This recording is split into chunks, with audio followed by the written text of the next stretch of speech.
আসসালামু আলাইকুম রহমতুল্লাহি ওবরকাতুহু। সম্মানিত দর্শক, অতি সম্প্রতি বেশ কয়েকজন সাংবাদিকের চাকরি গেছে, ৩ জন সাংবাদিকের ৩টি টেলিভিশন স্টেশন থেকে। তাদের অপরাধ ছিল তারা সংস্কৃতি উপদেষ্টা মোস্তফা সরোয়ার ফারুকী তাকে কিছু প্রশ্ন করেছেন এবং সেই প্রশ্নের উত্তর দিতে গিয়ে মোস্তফা সরোয়ার ফারুকী বিক্ষুব্ধ হয়েছেন, বিব্রত হয়েছেন, রাগান্বিত হয়েছেন। প্রশ্নগুলো সময়ের বিবর্তনে অনেকের কাছে যাকে বলা হয় আপত্তিকর মনে হতে পারে এই সময়টাতে, এবং হওয়াটাই স্বাভাবিক। কিন্তু যে প্রশ্ন করা হয়েছে সে প্রশ্নগুলো খুবই যৌক্তিক এবং সত্য প্রশ্ন। যেমন আপনি যাকে তাকে খুনি বলতে পারেন না, কখনো কোনো অবস্থাতেই আপনি কোনো একটা মানুষকে খুনি বলতে পারেন না। খুনি বলার যে অধিকার এটি কেবলমাত্র বিচার বিভাগে রয়েছে। তো উনি যারা সাংবাদিক প্রশ্ন করেছেন যে খুনি বলা হচ্ছে কেন, এই গেল এক। ২ নম্বর হলো যে বলা হচ্ছে যে শেখ হাসিনা এতগুলো খুন করেছেন, তো একজন মানুষ এতগুলো খুন কিভাবে করেন, এই প্রশ্নগুলো করা হয়েছে। তো এটার লিগ্যাল যে ব্যাকগ্রাউন্ড বা এটার যে লিগ্যাল প্রসপেক্টিভ বা পারপাস, আপনি যেটাই বলেন না কেন, এটা মোস্তফা সরোয়ার ফারুকী না জেনে তিনি এখানে আবেগকে প্রশ্রয় দিয়েছেন যে এখন পর্যন্ত জুলাই আগস্টের বিপ্লবের যে রেশ কাটেনি, এখন পর্যন্ত জুলাই আগস্ট বিপ্লবের সময় যারা আহত হয়েছেন তাদের ঘা শুকোয়নি, আর এই সময়টাতে আপনি এই প্রশ্ন করেন, এটা কি ধরনের কথা? ওনার এই বক্তব্য ঠিক আছে, কিন্তু এখানে একটা মাঝামাঝি জায়গায় হতে পারত।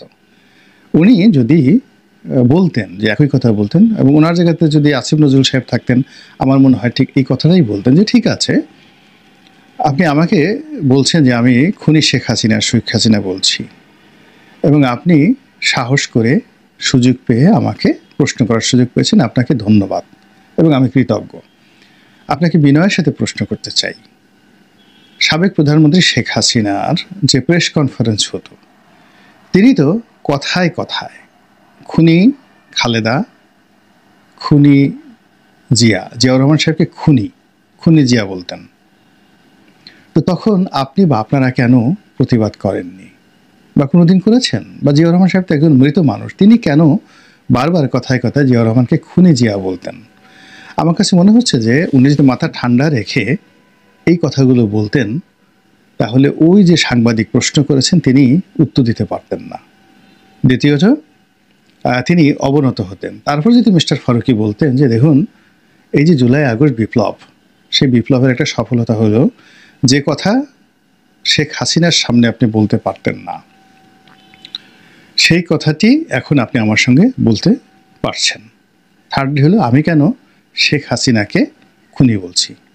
আইনের দৃষ্টিতে আপনি যে প্রশ্নটা করেছেন সেই প্রশ্নটা ঠিক, কিন্তু আমি যে চেয়ারটিতে বসে আছি এটি জন আকাঙ্ক্ষার একটি ফসল। জনগণের আকাঙ্ক্ষার কারণেই একটা বিপ্লব হয়েছে এবং সেই বিপ্লবের ফসল হিসাবে আমি এখানে বসেছি। কাজেই যে কথা বললে জনগণ খুশি হয়, জনগণের আত্মার শান্তি পায়, সেই কথাগুলো আমাকে এখানে বলতে হচ্ছে। এখন শেখ হাসিনা পালিয়ে গেছেন, ভারতে গেছেন, সেখানে গিয়ে তিনি দিদার্সের সরকারের বিরুদ্ধে কথাবার্তা বলছেন, আমরা তাকে এনে বিচার করতে পারছি না। তো সেক্ষেত্রে তাকে একটা কথা বলে বা তাকে একটা গালি দিয়ে যদি জনমনের আস্থা তৈরি করা যায়, প্রশান্তি তৈরি করা যায়, এটা সব রাজনীতিবিদরাই করে এবং সকল পলিটিক্যাল চেয়ার অ্যান্ড পোর্টফোলিও করে। তো এইভাবে যদি তিনি বলতেন তাহলে আমার কাছে মনে হচ্ছে যে পরিবেশ এবং পরিস্থিতি স্বাভাবিক থাকতো। কিন্তু তা না করে তিনি যেভাবে ক্রোধ দেখিয়েছেন, ক্ষোভ দেখিয়েছেন, এটা শোভনীয় হয়নি। দ্বিতীয়ত যেভাবে চাকরি চলে গেছে এখন এটা নিয়ে খুব ট্রল হচ্ছে, ভীষণ রকম ট্রল হচ্ছে। সেই ট্রলে হলো যে এখানে বাংলাদেশে যদি আপনি কথা বলতে যান তাহলে আপনাকে চাকরি যাবে, তারপরে শেষে আপনাকে মবের শিকার হতে হবে, অপমানের শিকার হতে হবে, এটা হলো স্বাভাবিক কথা বললে। দ্বিতীয়ত বোনাস হিসেবে আপনার জেলেও যাওয়া লাগতে পারে। এই কথাগুলো আসলে সরকারের জন্য খুবই বিব্রতকর। জুলাই এবং আগস্ট বিপ্লবে সকল মানুষের অবদান, দেশের 18 কোটি মানুষের হাতে গোনা সামান্য সংখ্যক মানুষ ছাড়া প্রায় সবাই এই বিপ্লবের হকদার, অংশীদার। এবং এখন যারা ক্ষমতার চেয়ারে মসনদে বসে আছেন তাদের সকলের উপর জনগণের হক রয়েছে। তাদের সফলতা আমাদের সফলতা, আবার তাদের যদি ব্যর্থতা হয় সেই ব্যর্থতাও কিন্তু আমাদের ব্যর্থতা। তো কাজেই এই যে যা কিছু হচ্ছে এখন গণমাধ্যমগুলোতে তা কিন্তু শেখ হাসিনার জামানাতে হতো না। তখন দেখা গেল যে ডিজিএফআই থেকে একটা টেলিফোন করা হতো, ধরুন একজন ডিজিএফআই থেকে ফোন করেছেন কর্নেল, তো পত্রিকার সম্পাদক তার সম্পর্ক রয়েছে একজন জেনারেলের সঙ্গে, তিনি হয়তো জেনারেলকে ফোন করলেন, মিনিমাইজ হয়ে যেত। জেনারেল সাহেব বললেন যে না এটা আমি পারবো না, এটা উপর থেকে এসেছে, মন্ত্রী সাহেব বলেছেন, প্রধানমন্ত্রী কার্যালয় থেকে এসেছে। তখন সম্পাদক তার সাধ্য অনুযায়ী সেই জায়গাতে তারা চেষ্টা করতেন, তদবির করতেন, আর ব্যর্থ হলে মনে করতেন আচ্ছা ঠিক আছে, ইটস ওকে। কিন্তু তার মুভ করার যথেষ্ট সুযোগ ছিল। কিন্তু এখন যে অবস্থা হয়ে গেছে যে আপনি যখনই কোনো গর্তের মধ্যে পড়ে গেছেন, ওই গর্ত থেকে বেরোনোর আর কোনো উপায় নাই। আপনি যদি কোনো মবের মধ্যে পড়ে যান, সেটা আপনি উপদেষ্টা হন, মেজর জেনারেল হন, লেফটেন্যান্ট জেনারেল হন, সেনাবাহিনীর প্রধান হন, ডক্টর মোহাম্মদ ইউনূস হন, শেখ হাসিনা হন, সাবেক মন্ত্রী হন, আওয়ামী লীগের নেতা হন, ডাজ নট ম্যাটার। ওই মুহূর্তে মবের মধ্যে পড়ে আপনাকে ওই মবের যে দুর্ভোগ দুর্দশা ওটা উপভোগ করতে হবে, পোহাতে হবে, ওর বাইরে আপনি যেতে পারবেন না। এটাই হলো বাস্তবতা। কিন্তু শেখ হাসিনার জামানাতে এই জিনিসগুলো ছিল না। সংবাদপত্রে দুটো কাজ করা হতো, অর্থাৎ বিজ্ঞাপন কমিয়ে দেওয়া হতো, বিজ্ঞাপন দেওয়া হতো না। প্রথম আলো থেকে শুরু করে যারা পত্রিকা ছিল তাদেরকে বিজ্ঞাপন দেওয়া হতো না। আর ওই সাংবাদিকদেরকে, নির্দিষ্ট বড় বড় পত্রিকার সাংবাদিকদেরকে গণভবনে ঢুকতে দেওয়া হতো না। এটা ছিল প্রথম শাস্তি। আর টকশোতে অমুকরে নেওয়া যাবে না, অমুকরে নেওয়া যাবে না। কিন্তু আলটিমেটলি এটা যারা ভালো অ্যাঙ্কার যারা রয়েছেন, যেমন তৃতীয় মাত্রার জিল্লুর, তো জিল্লুর সাহেবের ওখানে বহু তদবির গেছে, অমুকের নেওয়া যাবে না, অমুকে নেওয়া যাবে না। কিন্তু তিনি কোনোদিন সেই 111 থেকে শুরু করে 2025 পর্যন্ত, অর্থাৎ 2005 থেকে 2006 পর্যন্ত তাকে, যাকে বলা হয়, অনেক রিকোয়েস্ট করা হয়েছে এবং তিনি রীতিমতো ধমক দিয়েছেন। সেই ডিজিএফআইয়ের কর্মকর্তা তো তাকে টেলিফোন করতে সাহসই পান নাই। তারা বড় জোর শাইখ সিরাজকে টেলিফোন করেছেন, সাগর সাহেবকে টেলিফোন করেছেন। জিল্লুরকে কোনো আওয়ামী লীগের মন্ত্রী, এমপি কিংবা ডিজিএফআইয়ের কর্মকর্তা টেলিফোন করতে পেরেছেন এরকম নজির কেউ বলতে পারবে না। ডিজিএফআইয়ের কেউ বলতে পারবে না যে আমি জিল্লুরকে টেলিফোন করে ভয় দেখাচ্ছি। কিন্তু এখন দেখুন সেই জিল্লুর সাহেবের বক্তব্যের মধ্যে দেখেন এখন সে জামাতকে ভয় পাচ্ছে, এখন সে হরকতুল জিহাদকে ভয় পাচ্ছে, এখন সে সমন্বয়কদেরকে ভয় পাচ্ছে, সরকারকে ভয় পাচ্ছে। এবং তার এই কথাগুলোর মধ্যে কিন্তু আপনি দেখবেন যে সে এখন তার শোতে যে কথাগুলো বলতে পারছে না সেই কথাগুলো তার ইউটিউব চ্যানেলে এসে বলছে।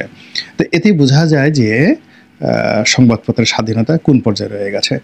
আপনার এই বাংলাদেশে 111-এর পর থেকে এ পর্যন্ত, অর্থাৎ শেখ হাসিনার পুরো জমানাটিতে যদি সবচেয়ে বেশি লড়াই করে থাকে সেটা হলো মানব জমিন।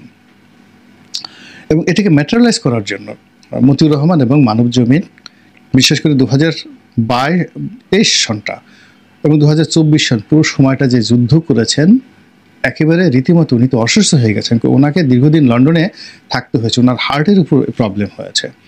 তো সেইগুলো করেও তিনি একটা ব্যালেন্স রক্ষা করতে পেরেছেন, তার পত্রিকাটা সুন্দরভাবে চলেছে এবং তিনি স্বাধীনভাবে মত প্রকাশ করতে পেরেছেন। এবং তিনি যে সকল যুগান্তকারী রিপোর্ট তিনি করতেন ওই সময়টাতে, সেই রিপোর্টগুলো তিনি এখন এই সময়টাতে করতে পারছেন না।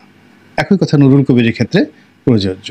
এখন বিশেষ করে ধরেন কতগুলো পত্রিকা, আমি নাম বলবো না, 3-4টা পত্রিকা যাদের ঐতিহ্য ছিল, তারা এখন সরকারের রীতিমতো দালাল এবং সমন্বয়কদের দালালে পরিণত হয়ে গেছে।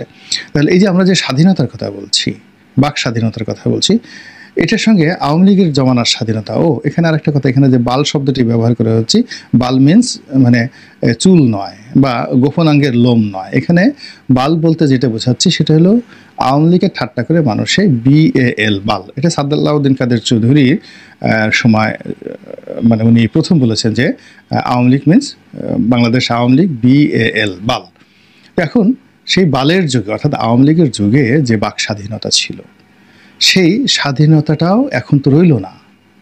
এবং এটা একজন উপদেষ্টার বিরুদ্ধে কথা বললে চাকরি চলে যাবে, একজন সার্জিসের বিরুদ্ধে কথা বলে চাকরি চলে যাবে, আর একজন মাহফুজের বিরুদ্ধে কথা বলে চাকরি চলে যাবে। এটা কি ধরনের কথা? এই জিনিসগুলো তো সাস্টেন করবে না, আলটিমেটলি এগুলো সাস্টেন করবে না, এবং এই জিনিসগুলো আসলে মানে আপনাদেরকে যারা আছেন তাদেরকে দুর্বল করবে, সরকারকে দুর্বল করবে, পুরো প্রশাসন যন্ত্রকে দুর্বল করবে, এবং এর ফাঁকে ফাঁকে ফাঁকে ফাঁকে অনেকগুলো যাকে বলা হয় মুখ তৈরি হয়ে যাবে দেশে বাইরে। কারণ আপনি তো সামাজিক মাধ্যম বন্ধ করতে পারবেন। আপনি বাংলাদেশে ধরেন যারা বসবাস করেন তাদেরকে আপনি নিয়ন্ত্রণ রাখতে পারবেন, কিন্তু দেশের বাইরে থেকে যারা এই কাজগুলো করছেন তাদেরকে নিয়ন্ত্রণ করতে পারবেন না। ওটা আরও ডেঞ্জারাস হয়ে যাবে পুরো কাজের জন্য। ফলে আমি মনে করি যে যে সকল সাংবাদিকের চাকরিচ্যুতি ঘটেছে তাদেরকে পুনর্বহাল করার জন্য সরকারের পক্ষ থেকে উদ্যোগ নেওয়া উচিত। এবং সংবাদপত্র জগৎ ভালো নেই, এই জগৎটা খুবই একটা সেন্সিটিভ একটা জগৎ। এই জগৎ ভালো না থাকলে বাংলাদেশ ভালো থাকবে না, এই জগৎ ভালো না থাকলে সরকার ভালো থাকবে না। এই সময়টাতে বড় বড় পত্রিকাগুলো আপনি গিয়ে দেখেন, প্রথম আলো, বাংলাদেশ প্রতিদিন, তারপরে সমকাল, যুগান্তর, প্রায় সব পত্রিকাগুলোতেই প্রচণ্ড রকম সমস্যা দেখা দিয়েছে। আর যেগুলো দর্শক নন্দিত যে টেলিভিশন মাধ্যমগুলো রয়েছে, যাদের প্রচুর ভিউ রয়েছে, আপনি বাংলা ভিশন, তারপরে এটি নিউজ, সময় টেলিভিশন, যমুনা টিভি, এখন এইগুলোর কণ্ঠরোধ আপনি যদি করে ফেলেন না, পুরো ইন্ডাস্ট্রিটা নষ্ট হয়ে যাবে, পুরো ইন্ডাস্ট্রিটা নষ্ট হয়ে যাবে। টিকটক জনপ্রিয় পেয়ে যাবে, অন্য যারা টিকটকার রয়েছেন তারা শক্তিশালী হয়ে পড়বেন, এবং একটা টিকটকের কারণে দেখা গেল যে পুরো বাংলাদেশে আর একটা গণবিপ্লব হয়ে যেতে পারে। কিন্তু সংবাদপত্রের মাধ্যমে যদি জনমত তৈরি হয়, সাংবাদিকদের মাধ্যমে যদি জনমত তৈরি হয়, যে সাংবাদিক প্রশ্ন করেছে তার এই প্রশ্নটাকে যদি আপনি ধরেন যে এই প্রশ্ন he is representing a certain class of people, even say ধরুন আওয়ামী লীগকে রিপ্রেজেন্ট করছে, সে শেখ হাসিনার দোসর এবং শেখ হাসিনার কথা মতো সেই কাজগুলো করেছে, এই জন্য তো আপনার খুশি হওয়া উচিত যে আপনি এমন একটা গণতন্ত্র দিয়েছেন, এমন একটা ওপেন সিস্টেম চালু করেছেন যার কারণে শেখ হাসিনার লোক আপনার সামনে আসতে সুযোগ পাচ্ছে। এটা তো আপনার জন্য গর্বের একটা বিষয়। কিন্তু তা না করে যা হচ্ছে এই মুহূর্তে এই বাংলাদেশে, এখন সবাই বলার চেষ্টা করছেন যে এর সাথে আওয়ামী লীগ জমানাতে ভালো ছিলাম। এটা তো সাধারণ জনগণ বলছে। এখন সংবাদপত্রের লোক যাদের সহযোগিতা আপনাদের লাগবে, এই সংবাদপত্রের জগৎ, print media and electronic media, আমি বললাম আমি এই জগৎটার সঙ্গে 1986 সন থেকে আছি ডাইরেক্টলি, 5 বছর চাকরি করেছি, তারপরে 2009 থেকে দেশের প্রথম শ্রেণীর সব পত্রিকাগুলোতে লিখছি। তো যার জন্য এই পত্রিকার জগতের ভিতরের যে অভ্যন্তরীণ খবরগুলো, এটা আমি হৃদয় থেকে অনুভব করতে পারি, বুঝতে পারি, এবং সেখান থেকে বলছি তারা ভালো নেই, এবং তারা যখন ভালো থাকবে না তখন তারা অন্য সবার মতো চিৎকার এবং চেঁচামেচি করবে না, আমরা যেটাকে হাউ কাউ বলি সেটা করবেন না। তারা ইন্টেলেকচুয়াল লেভেলে আপনাকে আঘাত করবেন, এবং এই ইন্টেলেকচুয়াল লেভেলে আঘাতের ফলে পাকিস্তান ভেঙে টুকরো হয়ে গিয়েছিল এক ইত্তেফাকের কারণে। তারপরে এই ইন্টেলেকচুয়াল লেভেলে সব কিছু ঠিকঠাক না রাখার কারণে দেখা গেল যে বঙ্গবন্ধুর জমানা তছনছ হয়ে গিয়েছিল। একটা মাত্র পত্রিকা গণকণ্ঠ, এবং জনকণ্ঠের মতো একটা মাত্র পত্রিকা, অনলি একটা পত্রিকা জনকণ্ঠ। সেই জনকণ্ঠের কারণে সেই বিএনপি সরকারের পতন হয়েছিল এবং আওয়ামী লীগের অভ্যুদয় হয়েছিল, অনলি একটা পত্রিকা জনকণ্ঠ। কাজেই আবার এই যে 111, প্রথম আলোর কারণে কিন্তু ডেইলি স্টার, এই দুটো পত্রিকার কারণে কিন্তু 111 এসেছে। আবার এই যে গত 8-10 বছর যাবৎ শেখ হাসিনার বিরুদ্ধে জনমত তৈরি করার জন্য প্রথম আলো, ডেইলি স্টার থেকে শুরু করে মানব জমিন, এই পত্রিকাগুলো যে গুরুত্বপূর্ণ ভূমিকা পালন করেছে, নয়া দিগন্ত অত্যন্ত গুরুত্বপূর্ণ ভূমিকা পালন করেছে, খুবই কৌশলে। আমার দেশ খুব ধর মার কাট এরকম চেষ্টা করছে, আউট হয়ে গেছে, কিন্তু ওনারা কিন্তু টিকে ছিলেন। তো এই লোকগুলো তারা স্তব্ধ হয়ে টিকে থাকবেন, আর টিকে থেকে ধীরে ধীরে এমনভাবে আপনাকে বাস দিবেন যে জিন্দিগিতে এখন আপনি চিন্তা করেন যে আওয়ামী লীগের পতনের পরে যে পরিবেশ পরিস্থিতি তৈরি হয়েছে, এটা তো আওয়ামী লীগ কল্পনা করেনি এবং আমরাও কল্পনা করিনি পরিস্থিতি এত মন্দ হতে পারে। এখানে শাহজাহান খাঁকে যেভাবে, আনিসুল হককে যেভাবে, সালমান এফ রহমানকে, অন্যান্য আওয়ামী লীগ নেতাদেরকে যেভাবে অপদস্থ করা হচ্ছে, এটার 10 টাইমস হবে, আগামীতে 10 টাইমস হবে। এবং আমি তো বাংলাদেশের বিষয়ে কথাগুলো বলতে পারিনি, পিনাকি হলে খুব সুন্দর করে বলতে পারতো। যাই হোক, আমি বলতে পারি, কিন্তু এগুলো আমার জন্য শোভনীয় নয়, এই জন্য আমি বলবো না। কিন্তু মূল ব্যাপারটা হলো যে আগামীতে যদি কাউকে ধরা হয় তার বিশেষ জায়গায় আগে আদালতে উঠা